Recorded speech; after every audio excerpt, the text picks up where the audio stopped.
新婚夜，夫君跟我道歉。他说为了捍卫他的爱情，我必须自尽。说吧，毒酒、匕首、上吊、跳河，你选哪一个？我说我能选爽死吗？大家好，欢迎收看皮皮听书。林乔的第一任妻子就是被他逼死的。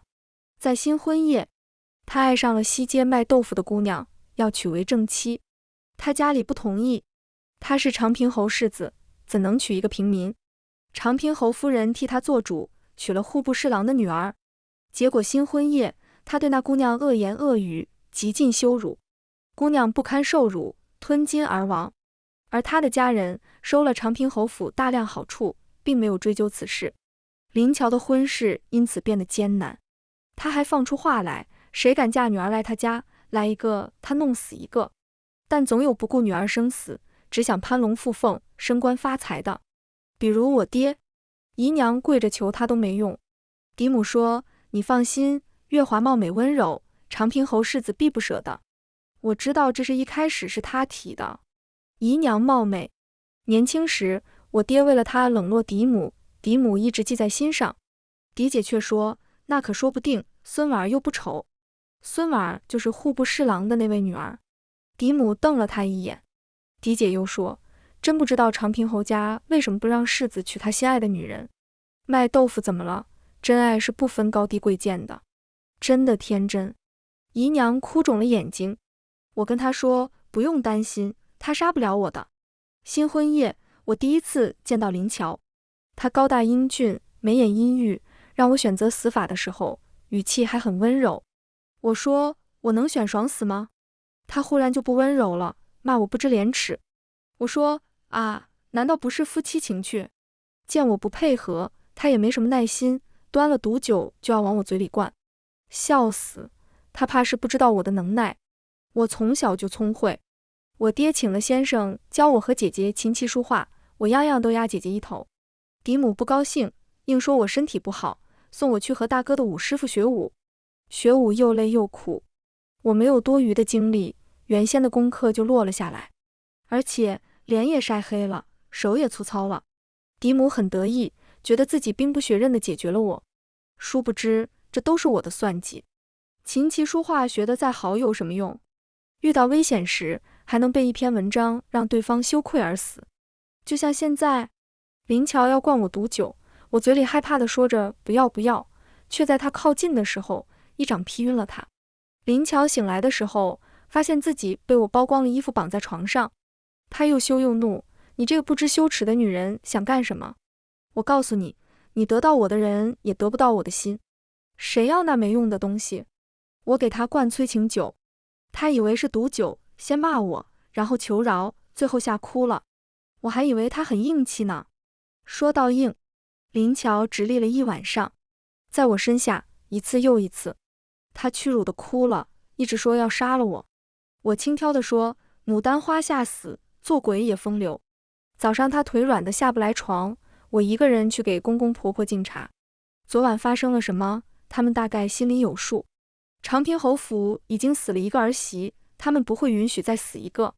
侯夫人拉着我的手夸我做得好，又说早点给我生个大胖孙子。我红着脸轻声嗯了一声。林乔睡到下午才醒，我早给他松了绑。没穿衣服，他光溜溜地躲在被窝里瞪我：“我衣服呢？”我把熏好的衣服拿给他，他胡乱穿好。下了床，他冲我招手：“你过来。”我走过去，他目光忽然凶狠，伸手就朝我脖子掐过来。我警醒着呢，他一动就立刻后退，然后一脚踹过去。他摔在地上，简直不敢相信：“你敢对我动手？”我明明动的是脚。他要爬起来，我连忙扑过去：“夫君怎么躺在地上？是喜欢在地上坐吗？”“哎呀，夫君你花样真多。”我红着脸摸他，他脸都白了。“你要干什么？”他想推开我，然后发现推不开。“赵月华，你别太过分。”他咬牙切齿，然后他发现他又可耻地立了起来。他倒吸一口凉气：“你对我做了什么？”我咬着他的耳朵说：“一点助兴的推拿手法啦，夫君你喜欢吗？”林乔2天没能出房门，饭菜我让人送到房间，他吃了老多，补充体力。第3天回门，他趁我换衣服的时候跑了，从狗洞溜出去的。等要出发的时候才发现人不见了。侯夫人拉着脸让人出去找。我说婆母没关系的，我一个人也可以。她很过意不去，把手腕上的玉镯撸下来给了我。我带着3车礼品回去。姨娘见到我松了一口气。她这2天很煎熬，吃也吃不好，睡也睡不好，生怕听到侯府传出噩耗。嫡母也很高兴，看我就说姑爷舍不得。她高兴是因为我爹升官了，大哥也进了神策营。只有姐姐不高兴，她把我拉到一边，问世子变心了，他爱上你了？我羞答答地说，世子只是暂时被我的美貌迷住了。她很失望，喃喃自语，世界上真的没有矢志不渝的爱情吗？我没有直接回长平侯府，我去了趟西街。林巧果然在豆腐摊前，那姑娘叫钱三娘，着红衣，明艳活泼，嗓音爽利，在一众摊贩中很是抢眼。林巧在她身边打下手，两人时不时甜蜜对视一下，像一对新婚小夫妻。我走上前去，钱三娘招呼我，夫人想买点什么？我看向林巧，她像是见到了鬼，先捂上面，再捂下面，最后捂住脸，看不见我，看不见我。我的目光落到钱三娘脸上，温声道，我来接我夫君回家。她一怔，明白了我的身份，脸色变得很微妙。林巧往铺子里走，我3两步追上去，夫君。她贴着墙壁站，你别碰我。不碰是不可能的。我摸她的胸膛，站着也不是不可以。她满脸通红，羞恼道，赵月华，现在是大白天，别人家里。怎么会是别人家呢？这铺面连着后头能住人的屋子，都是他给钱三娘置办的。他走的宫中的账，那自然就是长平侯府的。长平侯府的就是我的。但我没那么急色。我为难地说，夫君，白日宣淫，非君子所为，你忍一忍，晚上我一定满足你。他气得差点绝过去。钱三娘走进来，林巧连忙推开我，没推动。我下盘稳着呢，这就导致看上去像是他在我胸上摸了一把。钱三娘惊愕，我娇羞，讨厌，还有外人在呢。林巧啊！钱三娘黯然，世子和世子夫人感情真好。林巧，不是，三娘，你听我解释。钱三娘跑出去了，林巧要去追，我拽着她的胳膊，她往前奔，奔不了一点。你放开我！她怒吼。我松手，咚一声，她撞在了门框上，额头立刻鼓起了一个大包。她顾不上疼痛，急急追出去。钱三娘没走远，还守在豆腐摊前，只是眼中噙泪，故作坚强的模样，惹得林巧也红了眼。三娘，她说，我不喜欢他，我心中只有你。钱三娘说，阿乔，算了吧，我不是在乎名分的人，只要能陪在你身边，哪怕是做妾，我也愿意。不，三娘，林巧握住她的手，我一定会八抬大轿娶你过门，我只认你是我的妻。阿乔，三娘，林巧最后被绑回了家。不是我绑的，是侯夫人的人干的。她被训了一顿，但是死不悔改，还试图与我谈条件。你自请下堂，我会说服父亲让你爹再升一级。我看着他微笑，你都说服不了让他们同意你娶钱三娘，还想说服其他？你哪来的自信？他气急败坏，你到底怎么样才肯走？我走了有什么用？我走了还有其他姑娘，你爹娘不会同意你娶钱三娘的，你死了这条心吧。他越气我越温柔，只要你爹一天是长平侯，你就做不了侯府的主。我的手搭在他的肩上，乖，别闹了，好好为侯府开枝散叶才是正事。你别碰我。他后退，我往前，直到把他逼到墙角。想站着是不是？我温声软语。他匪夷所思，赵月华，世界上怎么会有你这么不知廉耻的女人？我眼唇笑，双臂撑在墙上，将他圈住，打是亲，骂是爱，原来夫君这么爱我呢。林巧啊！我脱他的衣服，他攥紧裤腰带，宁死不屈，有本事你别对我用药，把你那些肮脏手段都收起来。我告诉你，我对你一点感觉都没有，我看到你就想吐。作为一个女人，你……他忽然哑声，眼睛瞪大。我把衣服脱了，只剩一件鸳鸯戏水的大红肚兜，雪白的肌肤和傲人的曲线一览无遗。他的脸红得能滴出血来。我慢慢靠近他，在他耳边轻声喘气，他一下就立了起来。我咬他的耳垂，低语：承认吧，其实你也很享受，是不是？林乔又被我办了，一开始还有点抗拒，后来就用下半身思考了。男人，呵。完事后他忽然羞愧难当，捂着脸呜呜哭，呜呜，我不干净了，我对不起三娘。又骂我，都是你这个不知廉耻的女人勾引我。我懒得理他，清洗完就睡觉了。睡觉的时候我也很警惕，林乔一动我就察觉了，但我没动，我假装睡着。他摸出一把匕首对着我，犹豫再三，还是没敢动手。怂货，我就知道他没胆量直接杀人，也就孙婉那个傻瓜会被他激得自杀。真傻。林乔天天去找钱三娘，两人一起卖豆腐。其实侯夫人已经松口，答应让钱三娘进府做妾，可是林乔偏偏要给她正式的名分。侯爷替他在吏部谋了差事，他也不去，倒是不怎么在外头留宿，基本都回家过夜，住书房。但是没用，我想睡他的时候，他喝汤药也得起来，喊破喉咙也没人理他。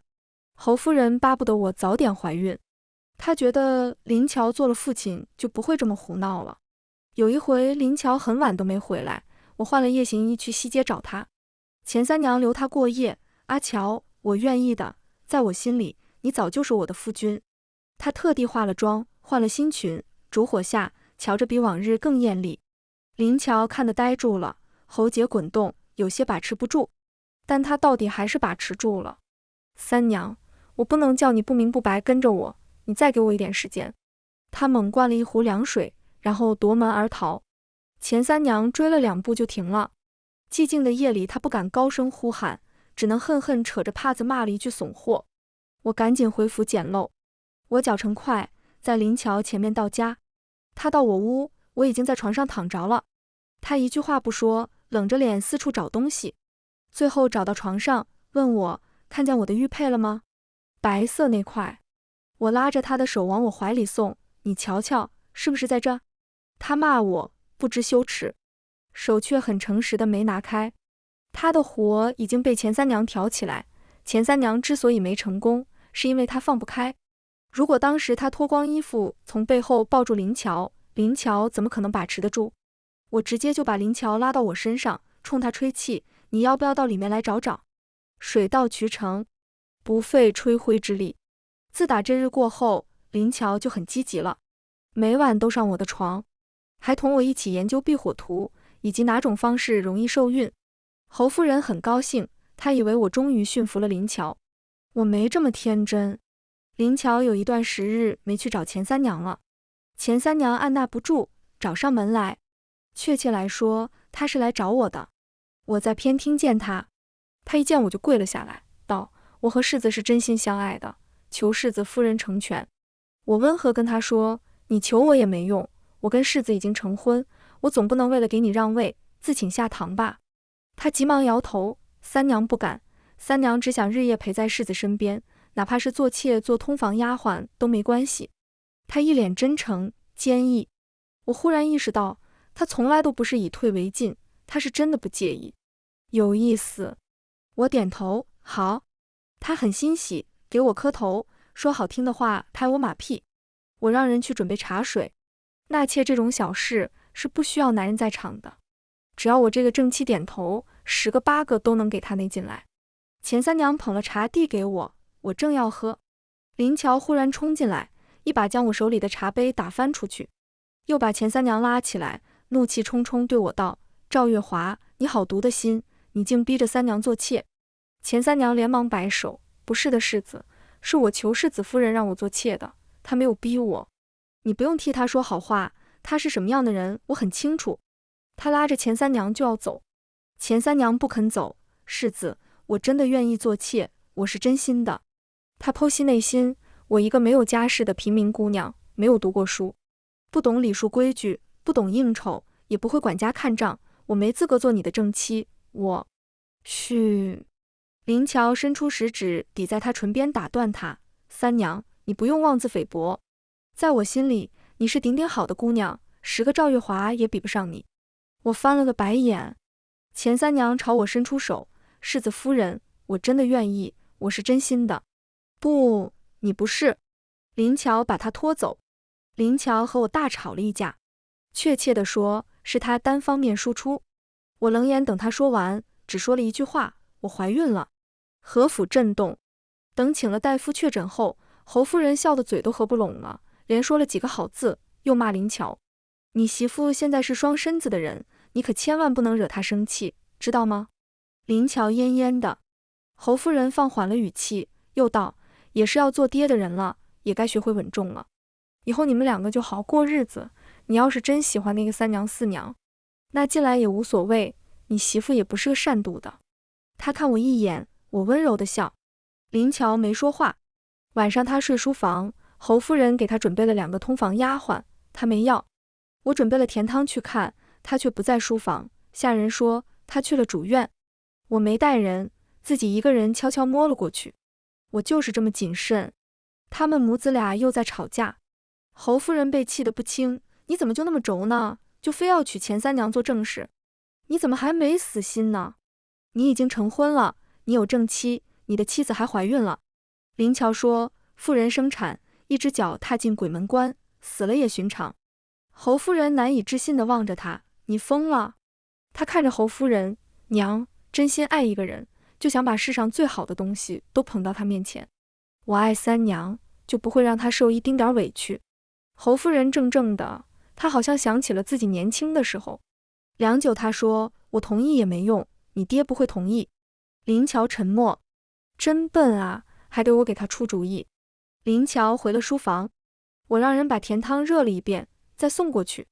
他有点慌，但很快镇定。你来做什么？你现在怀着孩子，不能。我把甜汤放到案几上，笑，夫君你想多了，我就是来找你说说心里话。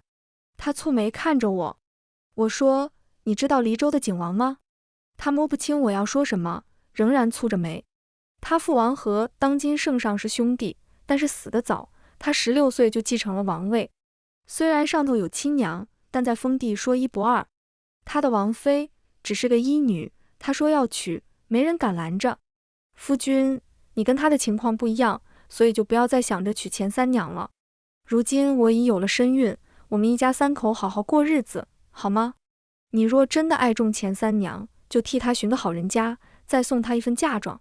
夫君，人生在世，身不由己的事太多，无能为力的时候也太多，别自己为难自己了。他的眉头舒展开，他说，我知道了。林乔去吏部当差了，他似乎断了和钱三娘的来往，一门心思只当他的好丈夫、好儿子和好父亲。除了不停地送我补品，还每日给长平侯炖参汤。长平侯很欣慰，果然是要当爹爹的人了，有担当了。侯夫人却寝食难安。她当然知道，孕妇过度进补会导致营养过剩，会使得胎儿过大难产，不仅产妇有危险，孩子也有窒息的风险。林乔他不仅要我死，连孩子他都不想要。侯夫人是想要这个孩子的，她盼了许久的亲孙子，她舍不得。可是林乔说，三娘以后会给你生好几个孙子孙女的，万一你爹不同意呢？林乔咬牙切齿，他会同意的。侯夫人还是不信他，她委婉地提醒我多运动，适量进补，又画了3个铺子和2座庄子到我名下。我回了一趟娘家，找我爹帮忙。听完我的话，我爹一脸震惊，震惊又有一点羞涩和喜悦，脊背都不自觉挺直了。啊，我都一把年纪了，那钱三娘才20年华，她会看上我？我道，爹，不瞒你说，世子表面上虽与我琴瑟和鸣，其实还是忘不掉钱三娘。万一以后钱三娘进门，再生下孩子，长平侯府还有我和孩子的立足之地吗？爹，为了女儿的终生幸福和我们赵家的前途，你就勉为其难去勾引一下钱三娘吧。可是我爹有一种想应下又感觉不能太快应下的纠结感。我再添一把火，爹，我查过了，钱三娘父母早逝，家里就只有他和一个幼弟，他起早贪黑磨豆腐卖豆腐，都是为了养弟弟。他和世子在一起，也是为了弟弟的前途，他根本就没多喜欢世子。他还老嫌世子不够稳重，冒冒失失呢。上次他跟世子吵架，就是他无意间说喜欢比自己年长、会疼人、温柔体贴又英俊儒雅的男人。我爹轻咳一声，那我好像挺符合的。我说，是啊爹，而且我也不是让你抢民女，你就正常去买豆腐，碰到他有困难随手帮一把，英雄救美什么的，就做你自己。那句话怎么说来着？你若盛开，蝴蝶自来。我爹娇羞摆手，哎呦，我哪有那么好？我爹和林乔其实是没有竞争力的。不谈家世，光从年纪外貌来说，我爹虽然风韵犹存，但林乔年轻又英俊，瞎子才会选我爹。但坏就坏在林乔为了做戏做全套，只给三娘留了句等我就不管他了。爱一个人是要把全世界最好的东西都捧到他面前，但首先你得看他需要什么啊。钱三娘一个弱女子，这么多年又当爹又当娘，靠着卖豆腐把幼爹拉扯大，还送他去学堂，其中艰辛非常人所能想象。他不需要做高门正妻，他只想要安稳富足的生活，不必起早贪黑，不必抛头露面，不必时时为生计奔波担忧。他要的是能看得见摸得着的依靠，不是吃不着的大饼。林乔有情饮水饱，钱三娘可不是。这段日子他卖不掉的豆腐，我爹全部扫尾。他被小流氓骚扰，我爹英雄救美。他弟弟交不起书修，我爹代付。我爹还送他珠宝首饰、绸缎新衣，送他弟弟文房四宝、字帖书籍。他被俘获了，爱不爱的不清楚，反正我爹撬墙角成功了。我爹要纳妾，那他女儿的丈夫喜欢的女人，听起来有点绕口，但的确是这么个事。嫡母不同意，在姐姐和大哥面前卖惨，想让两个子女阻止我爹。我帮我爹和钱三娘编了一个浪漫的爱情故事，姐姐听了立刻就倒戈了。她脑子里只有风花雪月。她劝嫡母，真爱无关年龄、身份，我很敬佩三娘，为了心爱的人，她可以不顾世俗眼光，不在乎名分。娘，你别太狭隘了。嫡母，真爱个屁！大哥就更不可能占她了，他也是男人，男人三妻四妾再正常不过了。他房里就有一个妾和一个通房，还是大嫂怀孕后嫡母亲自帮他来的。嫡母最后求到我头上，你如今是长平侯世子夫人，你的话你爹会听的。嫡母对我的感情很复杂，她希望我过得好，又不希望我过得太好。我过得好能够提携娘家，我过得太好她会嫉妒。姐姐到现在还未嫁人，问她有什么要求，就说要有感觉。屁的感觉，反正她相看到现在没见她对谁有感觉。嫡母希望她能嫁得比我好，但就目前来看，她能出嫁就不错了。我看着嫡母，温温柔柔道，只是一个妾而已，母亲何须费心？好吃好喝养着就是，就算她生下儿子，还能跟大哥争不成？再说了，她嫁人了，世子才不会惦记。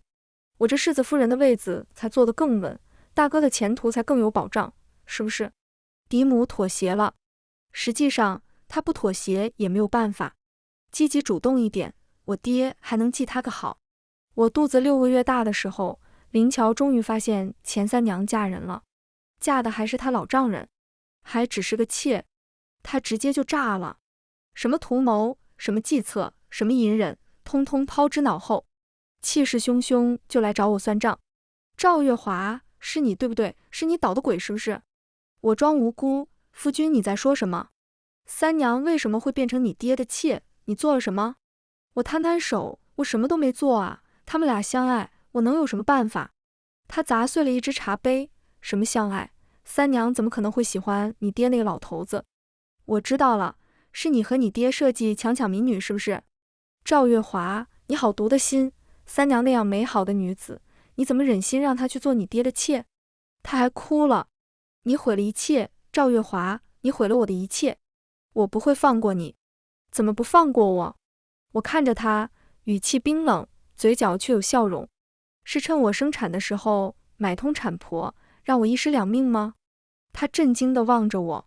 母亲都告诉我了。我嘲讽，你以为你在这个家有地位？跳梁小丑而已，没有人在乎你，你娘也不爱你，只要我生下儿子，你马上就会被抛弃。他气得眼睛血红，看得出来很想杀了我。他从来都不是良善之人，也没什么脑子，又在气头上，被我一刺激，伸手就来掐我的脖子。这次我没躲，他的手一寸寸收紧，面容狰狞扭曲，眼中凶光毕现。他是真的想掐死我，但很快他被人拉开，又被狠狠踹了一脚，还被扇了一耳光。长平侯和侯夫人赶来了。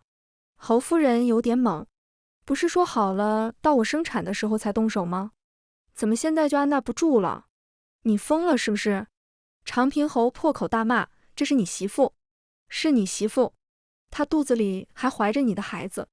我一边哭一边躲到长平侯身后，父亲救命，世子要杀人灭口。我无意间看到他在你的参汤里下毒，他就要杀了我。石破天惊，所有人都呆住了。林乔惊悚地望着我，他大概想到了，当初我跟他提景王的事，并不是纯聊天。长平侯和侯夫人震惊地看向他，他冷静下来，迅速解释：父亲，你别听他胡说，我怎么会谋害你？我道，因为你想娶钱三娘，父亲不同意。只要父亲出事，你就是长平侯，侯府就是你说了算。林乔，你还算是个人吗？你为了一个女人竟然弑父！父亲要是出事，下一个是不是就轮到母亲了？杀母弑父，林乔，你猪狗不如！侯夫人本来扶着林乔，闻言下意识地后退了好几步。林乔脸色一白，急急解释：我没有，我没有。父亲母亲，你们别被这个女人骗了，她就是在挑拨离间。你们相信我？要想知道是不是真的，请个大夫来看看就知道了。林乔脸色大变，额上不受控制地冒出冷汗。他这副样子落在长平侯眼里，长平侯已经信了7、8分。他一边派人去请大夫，一边让人去搜林乔的屋子和书房。很快，下人就在林乔的书房搜到了一包白色粉末。长平侯脸色铁青，等大夫确诊他的确中了一种慢性毒药，烧了根本活不长了的时候，他气得直接把那毒药塞进了林乔的嘴巴里。孽障，孽障，孽障！侯夫人哭喊：儿子你糊涂啊！林乔被关进了侯府私牢，对外说是突发重病，弑父是大罪。长平侯很想弄死他，但他只有这么一个儿子，而且他中毒伤了身子，以后也不会再有孩子了。他把希望寄托在我肚子里的孩子身上，如果是个儿子，林乔就可以直接病死了。侯夫人有些不忍，毕竟林乔没想弄死他，他跪在地上求长平侯饶林乔一命。他只是一时糊涂，你就饶他一命吧，替他出族谱也好，赶出去也好，断绝关系也好，就是留他一命。他到底是你我的儿子，你也曾抱在怀里过。侯爷，求你了！侯夫人哭得泣不成声，毫无平日贵妇人的形象。我也抽抽搭搭的哭，母亲，夫君什么都和你说，这件事你不会早就知道吧？长平侯锐利的目光像箭一样射过去。侯夫人大骇，连哭都忘了。我不知道，你别血口喷人。可是那毒药是走的你的私账，而且你和父亲一样，都不同意夫君娶钱三娘，但夫君却没动你。长平侯脸色阴沉。侯夫人慌极了，使劲摇头：我没有，侯爷，你相信我，我真的没有，你我夫妻几十载，我怎会害你？我忽然哎呀一声，像是想到了什么。母亲，夫君不会是想让你背黑锅吧？故意走你的私账，故意放过你，万一事发，他作为侯府唯一的男丁，谁会怀疑他？只会怀疑你。侯夫人愣住了，不敢相信，脸颊的肉抖啊抖，说不出一句话来。长平侯中了慢性毒，这种毒和旁的慢性毒不一样，初期什么症状都不会显示，末期才会像得了急症一样，之前积聚的毒素一起爆发，神仙也难救。是林乔为他爹精挑细选，花了重金才买来的。那段时间他花了很多钱替我买补品，有的走的宫中的账，有的走的侯夫人的私账，毒药混在里面，侯夫人也没察觉。只要长平侯死了，林乔作为侯府唯一的继承人，就能一手遮天。他说长平侯是病死，长平侯就是病死，但他到底还是留了一手。不过没用，他没想到才6个月我就揭发了他，书房里没用完的毒药就是铁证。长平侯暂时死不了，但也活不长了。4个月后，我生了一个儿子，是在我娘家生的。这一胎只能是儿子，在娘家要比在侯府好动手。不过幸好林乔还算争气，我肚子里的是个儿子，免了很多麻烦。我回侯府坐月子，长平侯和侯夫人都很沉默。那个孩子长得很像林乔，侯夫人触景生情，泪水连连，但到底没有再心软。长平侯让人去送林乔最后一程，我道：我去吧，到底夫妻一场，他也是孩子的父亲，也该让孩子给他送个终。林乔在牢里过得并不苦，因为长平侯一开始就没打算让他活，所以也没必要折磨他。林乔却以为还有转圜的余地。我抱着孩子，带着3个小厮去见他。他比从前还胖了，因为晒不到太阳，皮肤白得渗人，脾气也变得暴躁了。听说天天在牢里摔东西，大吼大叫。见到我，他眼睛一亮：父亲原谅我了是不是？你是来接我的对吧？我就知道，父亲就我一个儿子，他怎么忍心让我死？我没说话。他看到我怀里的婴儿，喜道：是我们的孩子吗？儿子还是女儿？起名了吗？月华，从前是我糊涂，以后我们一家3口好好过日子好不好？我冷漠地望着他，手上轻轻拍打襁褓，动手。3个小厮面无表情朝他走过去。他先是猛逼，然后预感到什么，一步步后退。你们想干什么？小厮们不语，只是一味地逼近他。你们不要过来，放开我！他被2个小厮钳住臂膀，反剪到身后。第3个小厮从怀里摸出一个瓷瓶，他的瞳孔猛然一缩：赵月华，你敢？我是长平侯世子，你们敢？没人鸟他。他终于害怕，对着我求饶：月华，我错了，我错了，求你别杀我，你救救我。我冷冷看着他。小厮把瓷瓶里的药灌进他嘴里，待他咽下去才松手。他使劲咳嗽，又用手指抠嗓子眼。我道：没用的，这药是父亲特地为你寻的，沾一点就必死无疑。不过你放心，你不会太痛苦，父亲到底还是念了骨肉亲情。不，他摇头，眼泪随着他的动作四散开来。父亲不会这么狠心。母亲，娘，救命，娘，你救救我啊！没人能救他。我温柔地看着他挣扎，又说：对了，其实我本来也叫了三娘来送你最后一程，我就是这么为你着想，不用谢。可是三娘说你是不相干的人，她不愿来。她如今怀了我爹的孩子，不想再和从前的人是有牵扯。你胡说！